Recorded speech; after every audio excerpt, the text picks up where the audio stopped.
Здруженијето Отворете ги прозорците денеска ја реализираше првата работилница за употреба на асистивен материјал во Центарот за аутизам во Штип.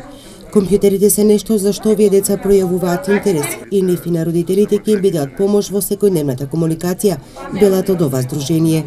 И во нашето досегашно искуство имаме искуство во работа со деца со аутизам, се покажа дека компјутерот и сето она што означува технологија е особено привлечна за овие деца и посебно влијае на развојот на нивната начин, може да биде средство за комуникација, понатаму развој на моторика, развој на оние когнитивни функции кои што вклучуваат внимание, мислење, помнење, се со цел да бидат пофункционални и да можат полесно да се вклучат во, да кажеме, редовната средина во која што живеат. Проектот е финансиран од Министерството за труд и социјална политика во соработка со Центарот за аутизам во Штип и Здруженијето за асистивна технологија Отворете ги прозорците.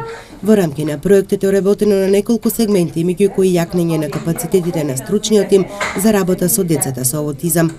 Периодот во кој што работевме, изготвивме индивидуални планови и програми кои ќе бидат реализирани во наредната 2018 година. За реализација на истите добивме технологија која се состои од компјутер на допир, компјутер со екран на допир, таблети, дидактички материјали и слично. Се надевам дека ваквиот начин на соработка ќе продолжи и во иднина. Целта на ваквите работилници, велат од здруженијето, е да се подигне свеста во јавноста и заеднички да се креира една поинклузивна средина за лицата со попреченост, како и унапредување на досегашната работа и практика што се спроведува во центрите за аутизам.